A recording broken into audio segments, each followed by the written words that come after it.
الشيطان الرجيم بسم الله الرحمن الرحيم يا أيها الذين آمنوا استعينوا بالصبر والصلاة إن الله مع الصابرين اے ایمان والو تم صبر اور نماز کے ذریعے اس سے مدد طلب کرو.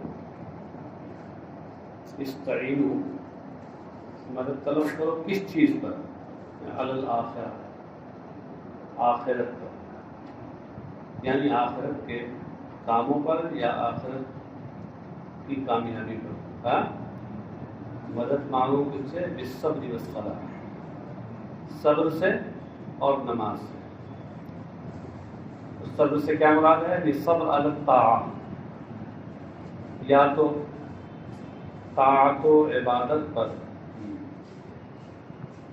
طاعت و عبادت پر جمے رہیں، یا البلا یا پریشانی اور مصیبت پر صبر سے مدد مانگو.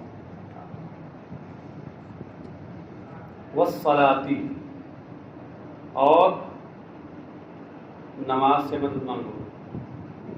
تو اب جب یہاں صبر کو عام کر دیا کہ صبر سے مراد صبر علی الطاعہ ہے، تو اس میں نماز بھی تو آ گئی. تو یہ کہتے ہیں کہ خصھا، تو اس کا یہ سوال ہوگا کہ پھر اس کو دوبارہ کیوں ذکر کیا؟ کہ خصھا بالذکر لتکررھا وعظمھا. نماز اگرچہ صبر کے ضمن میں آ گئی تھی، لیکن اس کو خصوصیت کے ساتھ پھر ذکر کیا، اس کے بار بار آنے اور اس کے عظیم ہونے کی وجہ سے. بار بار آنے اور عظیم ہونے کا دو معنی ہیں. ایک تو بعظمت ہونے کی وجہ سے، اور ایک وہ معنی جس کی جانب آپ کے محشی نے اشارہ کیا ہے، عظمھا اے ثقلھا علی النفس، نفس پر گراں ہونے کی وجہ سے. کیونکہ یہ نفس پر گراں ہوتی ہے اس کی ادائیگی، خاص طور سے جب جماعت چھوٹ جائے تو آپ دیکھیے اور گراں معلوم ہوتی ہے، اور جماعت کے ساتھ پڑھتے رہیے تو وہ گرانی نسبتاً نہ کے برابر. اس لیے ہمارے بعض بزرگوں نے فرمایا کہ اگر نماز کا تمہیں پابند بننا ہے تو جماعت کے پابند بنو. ہاں، اور شاید یہی وجہ ہے کہ حضور مفتی اعظم ہند فرمایا کرتے تھے کہ اس زمانے میں سب سے بڑا متقی وہ ہے جو نماز با جماعت کا پابند ہو. ہاں، یہ کوئی معمولی چیز نہیں ہے جماعت کی پابندی. خیر، بعض حضرات نے یہاں پر یہ تفسیر بھی کی ہے کہ صبر سے مراد انہوں نے روزہ اور صلاۃ سے مراد نماز لی. تو کہا کہ تم مدد مانگو روزے اور نماز. یہ کرتے ہیں. ان اللہ مع الصابرین، یقیناً اللہ صبر کرنے والوں کے ساتھ ہے. ظاہر سے یہ سمجھ میں آتا ہے کہ مع کے لفظ سے یہ مصاحبت جسمانی ہوگی، جبکہ اللہ تبارک و تعالیٰ جسم و جسمانیات سے پاک ہے. تو اس لیے مفسر نے ایک لفظ بڑھا کر کے اس کے معنی مراد کی جانب اشارہ کیا. ان اللہ مع الصابرین بالعون، کہ اللہ تبارک و تعالیٰ مدد کے ذریعے صبر کرنے والوں کے ساتھ، یعنی اللہ کی مدد یہ صبر کرنے والوں کے ساتھ. ایک صاحب پڑھ رہے تھے تو اس کو بالغنا پڑھ دیا. اب جب بالغنا اس کو پڑھیں گے تو پھر ظاہر سی بات ہے کیا حال ہوگا. تو اس طرح کے لطیفے ہو جاتے ہیں. ولا تقولوا لمن يقتل في سبيل الله. جی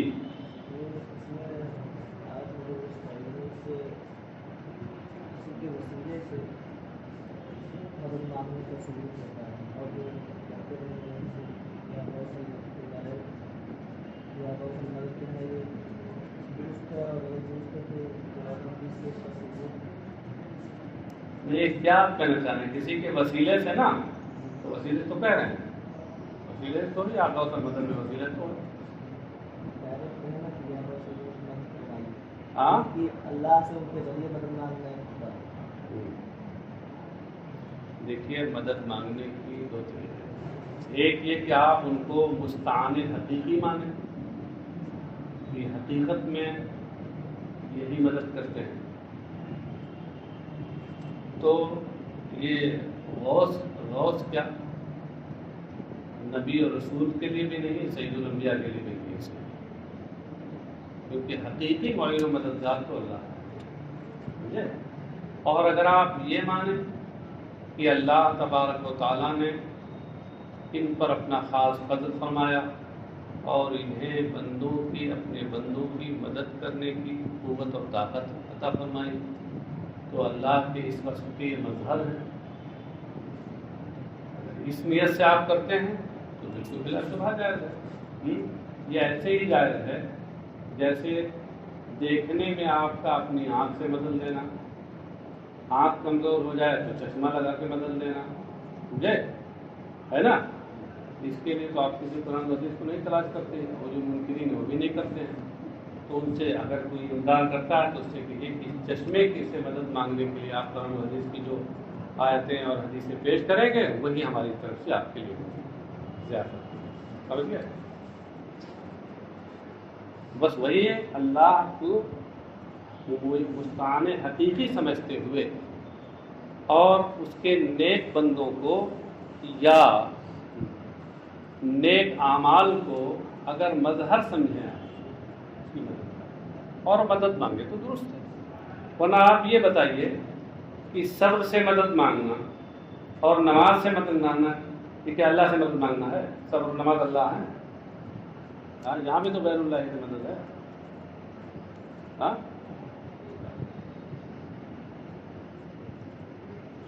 وَلَا تَقُولُوا لِمَن يُقْتَلُ فِي سَبِيلِ اللَّهِ أَمْوَاتٌ بَلْ أَحْيَاءٌ وَلَكِنْ لَا تَشْعُرُونَ. اور جو اللہ کی راہ میں قتل کیے جائیں، شہید کیے جائیں، انہیں مردہ نہ کہو. انہیں یہ نہ کہو کہ وہ مردہ ہیں بلکہ وہ زندہ ہیں، لیکن تمہیں اس کا شعور نہیں، احساس نہیں. یہاں اموات سے پہلے ہم نکال کر یہ اشارہ کیا کہ امواتن خبر ہونے کی وجہ سے یہ مرفوع ہے، اس کا مبتدا یہاں محذوف ہے. ہم امواتن بل احیاؤن، احیاؤن سے پہلے بھی ہم جو نکالا تو وہی بتایا کہ اس کا بھی مبتدا یہاں محذوف ہے. پھر اس جملے کا عطف بل کے ذریعے سے ہم امواتن پر ہے، بلکہ وہ زندہ ہیں. شہداء کی زندگی کیسی ہے؟ شہداء کی زندگی کو بتا رہے ہیں کہ ارواحهم فی حواصل طیور خضر تسرح فی الجنہ حیث شاءت لحدیث بذالک. ان کی روحیں سبز پرندوں کے پپوٹوں میں ہیں اور وہ جنت میں سیر کرتے ہیں، کھاتے چرتے ہیں، حیث شاءت جہاں چاہیں. یہ کیسے کہتے ہیں؟ لحدیث بذالک، اس تعلق سے ایک حدیث آنے کی وجہ سے. ایک حدیث میں یہ مضمون آیا ہے باضابطہ شہداء کے بارے میں، تو اسی سے یہ چیز ہے. اب یہاں کچھ اور بھی مضامین حدیث میں آئے ہیں. مثلا بعض میں یہ ہے کہ بعض شہداء کی جو روحیں ہیں وہ عرش سے معلق رہتی ہیں. ہاں، اور بعض کے بارے میں اور دوسرے مقامات کا معاملہ ہے. تو یہ سمجھیے کہ شہداء کی جو یہ زندگی ہے یہ ان کی زندگی عام لوگوں کی زندگی سے زیادہ، مرنے کے بعد جو عام لوگوں کی زندگی ہوتی ہے برزخی زندگی، اس سے زیادہ طویل اور مضبوط ہوتی ہے، لیکن انبیاء کی زندگی کی طرح نہیں ہوتی. پردہ فرمانے کے بعد انبیاء بھی زندہ ہوتے ہیں، ان کی زندگی کی طرح نہیں ہوتی. انبیاء کی جو برزخی زندگی ہے وہ اس زندگی کی طرح ہی ہوتی ہے جیسے دنیاوی زندگی ہوتی ہے.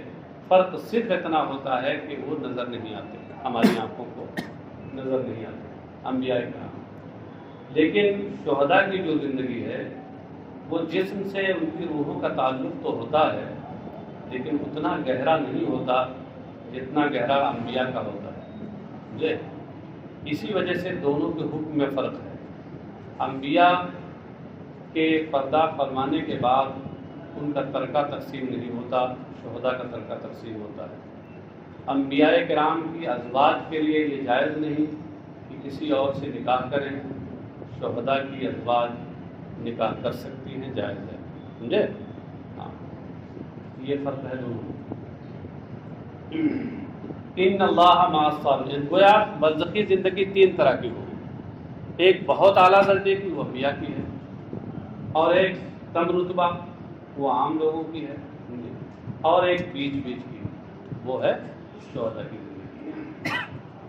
ولکن لا تشعرون، ولکن لا تشعرون یعنی لا تعلمون ما هم فیہ، لیکن تمہیں اس کا شعور نہیں یعنی علم نہیں کہ وہ کس حالت میں ہیں.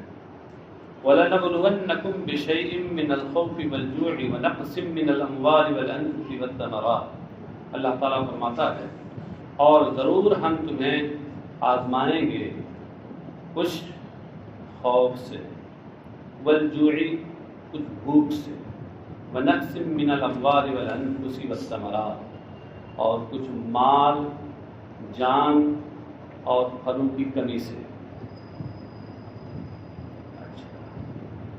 یہ کہتے ہیں من الخوف، خوف سے آزمائیں گے یعنی دشمن کے خوف سے.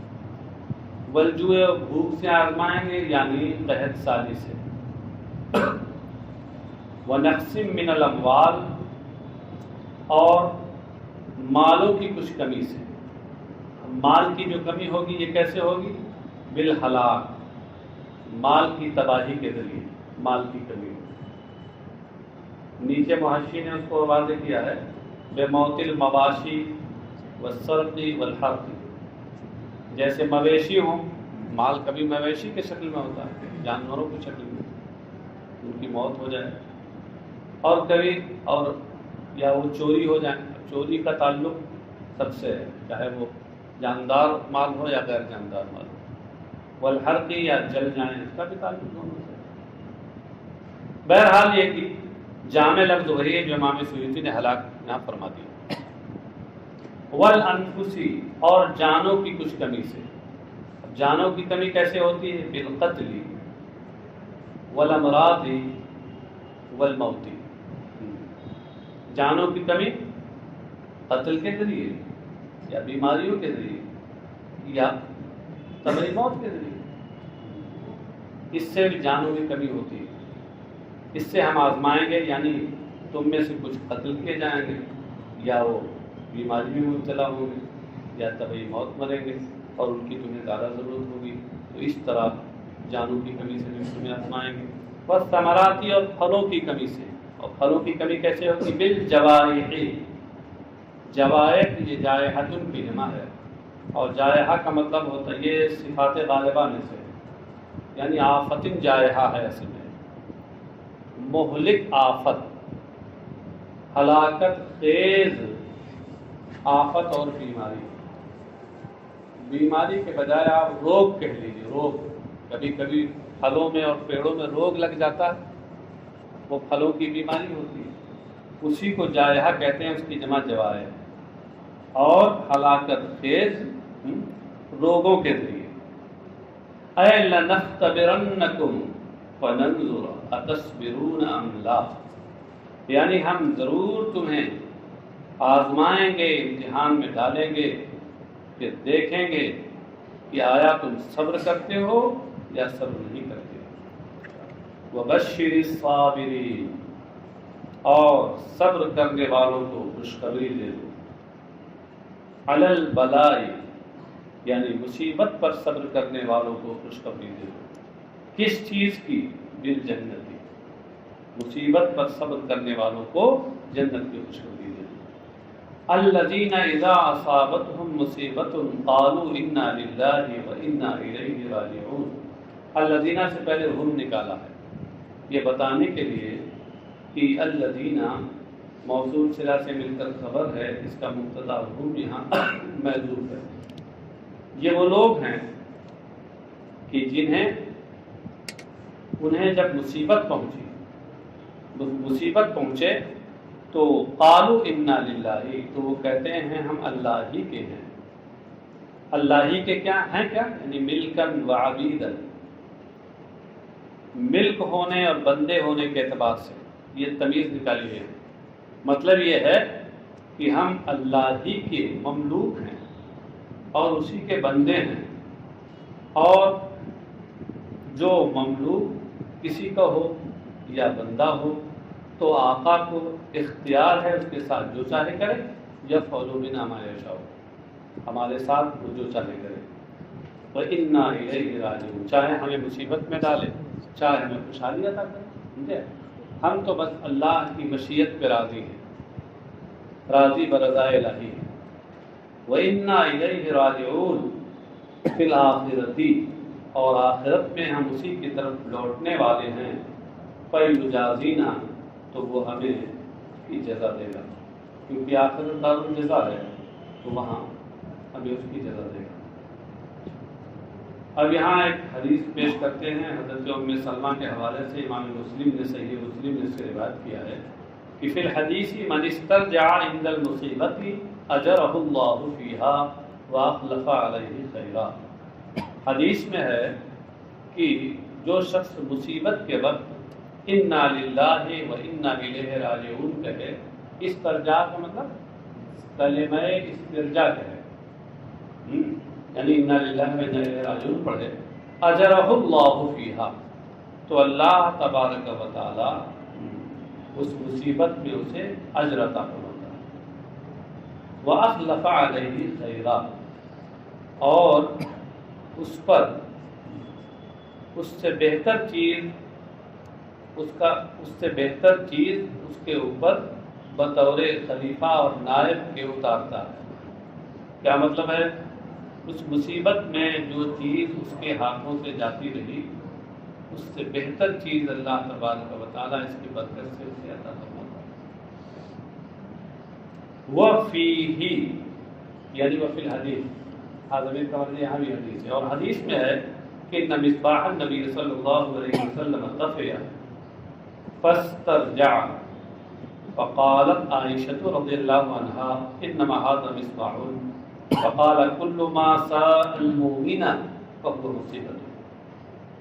حدیث شریف میں ہے کہ نبی اکرم صلی اللہ علیہ وسلم کا چراغ بجھ گیا تو سرکار اقدس صلی اللہ علیہ وسلم نے انا للہ و انا الیہ راجعون پڑھا۔ ام المؤمنین حضرت عائشہ صدیقہ رضی اللہ عنہا نے عرض کیا یہ تو چراغ ہے، کوئی مصیبت تو ہے نہیں، مصیبت پہ جو یہ پڑھا جاتا ہے یہ کوئی مصیبت تو نہیں ہے کہ چراغی تو بجھا ہے، انما ھذا مصباح، یہ تو چراغ ہی ہے۔ فقالا، تو سرکار اقدس صلی اللہ علیہ وسلم نے ارشاد فرمایا کل ما ساء المؤمن فهو مصیبت، ہر وہ چیز جو مومن کو زنزدہ کرے وہ مصیبت ہے۔ ذرا سا غم کا جھٹکا لگے تو یہ بھی مصیبت ہے، چراغ بجھا تو دل کو جھٹکا لگا یہ بھی مصیبت ہے۔ مصیبت کا یہ مطلب نہیں ہے کہ ہمالیہ پہ پہاڑ سر پہ آ جائے تبھی وہ مصیبت ہے۔ چھوٹی سے چھوٹی چیز جو تکلیف دہ ہو مومن کے دل تو یہ بھی مصیبت ہے، اس موقع پر بھی پڑھا جائے گا۔ رواہ ابو داؤد فی مراسلہ، امام ابو داؤد نے مراسل ابو داؤد میں اس حدیث کو روایت کیا ہے۔ یہ ابو داؤد کی ایک تو مشہور کتاب سنن ہے، اور دوسرے انہوں نے ایک کتاب اور تیار کی ہے مراسیل، اس میں انہوں نے مرسل اور منقطع حدیثیں جمع کی۔ اولئک علیہم صلوات من ربہم ورحمہ واولئک هم المہتدون، یہ وہ ہیں جن پر ان کے پروردگار کی جانب سے بخششیں اور رحمت، اور یہی لوگ راہ یاب ہیں، راہ حق پانے والے ہیں۔ صلوات، ترجمہ کیا مغفرت، اصل میں اس لیے یہ کیا کہ آگے رحمتن آ رہا ہے تو صلاۃ کا مشہور معنی تو رحمت ہے، تو اب اگر وہاں بھی وہی معنی لیتے تو اس صورت میں تکرار لازم آتی، ہاں، اور تکرار بھی وہی فصل کے ساتھ تکرار ہو، تو اس لیے مفسر نے کہہ دیا کہ بتایا کہ صلاۃ کے کئی معنی آتے ہیں، رحمت بھی اس کا معنی ہے، مغفرت اور بخشش بھی اس کا معنی ہے۔ یہاں پر صلوات سے رحمت کے علاوہ والا معنی یعنی مغفرت مراد ہے، ورحمت یعنی نعمت، تو یہ وہ ہیں جن پر اللہ کی جانب سے بخشش اور رحمت یعنی اس کی نعمت، وَأُولَٰئِكَ هُمُ الْمُهْتَدُونَ، اور یہی لوگ مہتدون الی الصواب ہیں، یعنی حق کی راہ پانے والے ہیں۔ ان الصفا والمروة من شعائر الله ومن حج البيت او اعتمر فلا جناح عليه ان يطوف بهما ومن تطوع خيرا فان الله شاكر عليم۔ یقیناً صفا اور مروہ اللہ کی نشانیوں میں سے ہیں۔ صفا اور مروہ بتانے جبلان بمکہ، مکہ شریف میں 2 پہاڑ ہیں، یہ بالکل کعبہ شریف سے مشرق جانب مشرق بالکل قریب ہیں، اب تو ان پر عمارت بن گئی ہے۔ صفا یہ دکن طرف ہے اور مروہ یہ اتر طرف ہے۔ صفا سے سعی کا آغاز ہوتا ہے، اب تو ان کو تراش خراش کے بالکل تھوڑا سا بنا اور اس پہ شیشہ لگا دیا، کیونکہ لوگ اس پہ چڑھ جاتے تھے، شیشہ لگا دیا تھا کہ لوگ چڑھیں، ایک علامت کے طور پر بہت معمولی بات تھی۔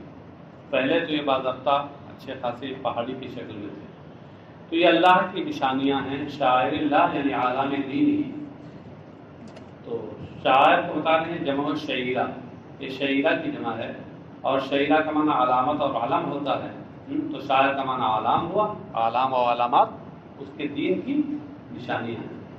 دین کی نشانیاں یہ مختلف شکلوں میں ہوتی ہیں، عبادت کی شکل میں بھی شاعر اللہ ہوتے ہیں، اور اس کے ساتھ ساتھ کچھ شخصیات کی شکل میں بھی ہوتے ہیں، اور کبھی کبھی کچھ ان کے علاوہ چیزوں محسوس چیزیں جو ہیں ان کے شکل میں بھی ہوتے ہیں، مختلف شکلیں ہوتی ہیں۔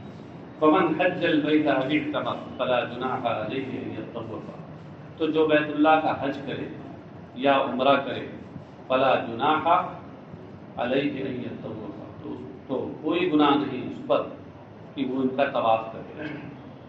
وہ حج البیت اب اعتمر کی تفسیر میں کہتے ہیں تلبس بالحج اب العمرہ، وہی ترجمہ ہوا جو ہم نے بھی کیا ہے، تلبس بالحج کے مطلب حج کیا اور تلبس بالعمرہ کے مطلب عمرہ کیا۔ اصلہما القصد والزیارت، اور ان دونوں کا اصلی یعنی وضعی معنی جو لغوی معنی قصد اور زیارت ہے، یہ لفظ و نشر مرتب کے طریقے پر ہے۔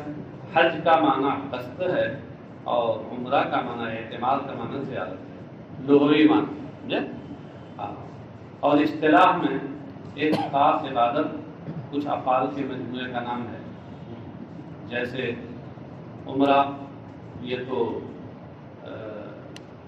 نیت کے ساتھ احرام باندھنا، طواف بیت اللہ کرنا اور سعی کرنا، بس اسی کے مجموعے کا نام عمرہ۔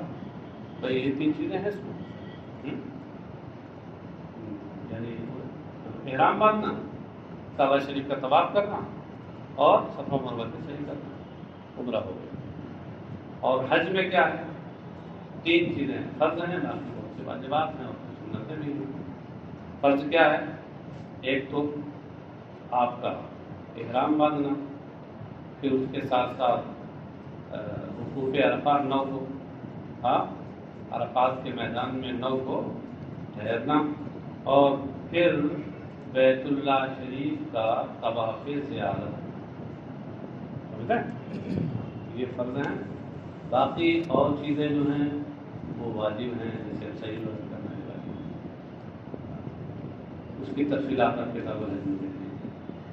یطوف اصل میں یتطوف تھا باب تفاعل سے، اور آپ لوگ تو صرف کے ماہر ہیں، آپ جانتے ہیں کہ باب تفاعل میں جب فا کلمہ تو ہو تو تائے تفاعل کو اسی کا ہم جنس کر کے اس میں ادغام کر دیتے ہیں، تو اس طریقے سے ہو گیا یطوف، کہتے ہیں کہ یہ ادغام تائے فی الاصل فی الطا، اس میں دراصل تا کا ادغام طا میں ہے۔ تو ان کا طواف کرو، طواف کا لفظی معنی ہوتا ہے گھومنا، کسی کے راؤنڈ لگانا، لیکن یہاں یہ تو ہوتا نہیں ہے صفا مروہ میں، یہاں تو سعی ہوتی دونوں کے درمیان آنا جانا ہوتا ہے، تو اس لیے مفہوم بتا رہے ہیں ان یطوفا کا مطلب ہے ان یسعى بینہما سبعا، اس طور پر ان دونوں کے درمیان 7 بار سعی کرے۔ نازلت یہ آیت کریمہ جو نازل ہوئی جس میں صفا اور مروہ کو اللہ کی نشانی قرار دے کر کے اور حج کرنے اور عمرہ کرنے والوں کو یہ کہا گیا کہ آپ طواف کریں، تو یہ اس کی شان نزول بتا رہے ہیں کہ نزلت لما کرہ المسلمون ذالک، یہ آیت اس وقت نازل ہوئی جب مسلمانوں نے اس عمل کو ناپسند کیا۔ کیوں ناپسند کیا؟ لأن اہل الجاہلیۃ کانوا یطوفون بہما وعلیہما صنمان یمسحونہما، اس لیے کہ زمانے جاہلیت کے لوگ ان دونوں کا طواف کیا کرتے تھے، صفا و مروہ کا، اور ان پر 2 بت تھے، ان میں ایک کا نام اسحاق تھا، دوسرے کا نام نائلہ تھا، ان کو 2 بتوں کو یہ چھوا کرتے تھے، عبادت اور بندگی کی نیت سے تبرکاً چھوا کرتے تھے۔ وعن ابن عباس ان السعی غیر فرض، اب یہاں سے کہ سعی کا حکم کیا ہے اس کے بارے میں فقہا کا اختلاف بتا رہے ہیں۔ حضرت عبداللہ ابن عباس رضی اللہ عنہما سے روایت ہے کہ سعی ان السعی غیر فرض، سعی یہ فرض نہیں ہے، سعی فرض نہیں ہے۔ امام احمد کی ایک روایت سے بھی یہی معلوم ہوتا ہے کہ سعی ان کے نزدیک فرض نہیں ہے، صرف اور صرف بس اس کی حیثیت مستحب یا مباح کی ہے۔ کہتے ہیں دلیل کیا ہے؟ لما افادہ رفع الثمن اسم من التخییر، اس تخییر کی وجہ سے کہ جس کا فائدہ رفع اسم نے دیا۔ اصل میں یہاں کیا ہے کہ جو بیت اللہ کا حج کرے یا عمرہ کرے تو اس پر کوئی گناہ نہیں کہ ان دونوں کا طواف کرے، کوئی گناہ نہیں، تو طواف کرنے میں رفع اسم کر دی، گناہ نہیں، گناہ مرتفع، گناہ نہیں، اس کا مطلب کیا ہے؟ جائز ہے، صحیح۔ تو اس طرح کی تعبیر سے فرضیت کا ثبوت نہیں ہوتا، اباحت کا ثبوت ہوتا ہے، اس لیے وہ کہتے ہیں کہ یہاں تخییر اور اباحت کا ثبوت ہے، بس یہ ان کا موقف ہے۔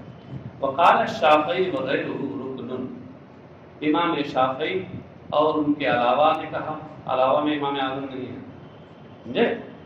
امام شافعی، امام احمد بن حنبل کا قول مشہور اور امام مالک، ان کے نزدیک یہ سعی فرض ہے، رکن ہے، بات سمجھے؟ ہاں، اور یہ کہتے ہیں کہ وبین صلی اللہ علیہ وسلم وجوبہ بقولہ ان اللہ کتب علیکم السعی، رواہ البیہقی وغیرہ، اور نبی اکرم صلی اللہ علیہ وسلم نے اس کی فرضیت اپنے قول ان اللہ کتب علیکم السعی سے بیان فرمائی ہے کہ اللہ نے تمہارے اوپر سعی کو فرض کیا ہے۔ یہ وجوب کا ترجمہ میں فرضیت کر رہا ہوں، ایک تو اس وجہ سے کہ امام شافعی کے ہاں واجب کوئی الگ درجہ نہیں، فرض ہے یا غیر فرض، اس لیے واجب ان کے ہاں فرضی میں جاتا ہے، سمجھے؟ اور پھر دوسری اس کی دلیل یہ ہے کہ خود اسی تفسیر جلالین کے دوسرے نسخے میں وجوبہ کے بجائے فرضیتہ ہے، اس سے ظاہر ہو گیا کہ وجوب سے مراد یہاں فرض ہے۔ تو مطلب یہ ہے کہ امام شافعی اور ان کے علاوہ اور جو یہ ائمہ ہیں انہوں نے اسے رکن اور فرض قرار دیا ہے، اور پھر کہتے ہیں کہ نبی اکرم صلی اللہ علیہ وسلم نے اس کی فرضیت کو اپنی اس حدیث میں ارشاد فرمایا ہے، اس حدیث کو امام بیہقی وغیرہ نے روایت کیا۔ وقال ابدؤوا بما بدأ اللہ بہ، یعنی الصفا، اور یہ بھی ارشاد فرمایا کہ تم سعی کا آغاز اس سے کرو کہ اللہ تبارک و تعالیٰ نے جس سے آغاز فرمایا ہے، یعنی صفا۔ بھائی دیکھیے یہاں ذکر جب آیا تو ان الصفا والمروہ تھا، صفا پہلے اور مروہ بعد میں، تو اللہ تعالیٰ نے ذکر میں صفا کو پہلے کیا، تو کہہ رہے ہیں کہ سعی کو کے بارے میں فرمایا ابدؤوا، یہ صیغہ امر ہے اور امر وجوب کے لیے آتا ہے، تو اس سے فرضیت ثابت ہوئی۔ یہ امام شافعی کی دلیل کا حاصل ہے۔ امام اعظم ابو حنیفہ رحمہ اللہ کے نزدیک یہ واجب ہے، فرض نہیں ہے، سمجھے؟ اور وجوب کا ثبوت انہی حدیثوں سے ہوتا ہے جن حدیثوں سے امام شافعی فرضیت کو لیتے ہیں۔ امام اعظم یہ فرماتے ہیں کہ فرض کیوں نہیں ہے؟ اس لیے کہ یہ خبر واحد ہیں، خبر واحد سے فرضیت کا ثبوت نہیں ہوتا، وجوب کا ثبوت ہوتا ہے. سمجھے؟ آپ کے امام کی نگاہ بہت گہری ہے. رواه مسلم، امام مسلم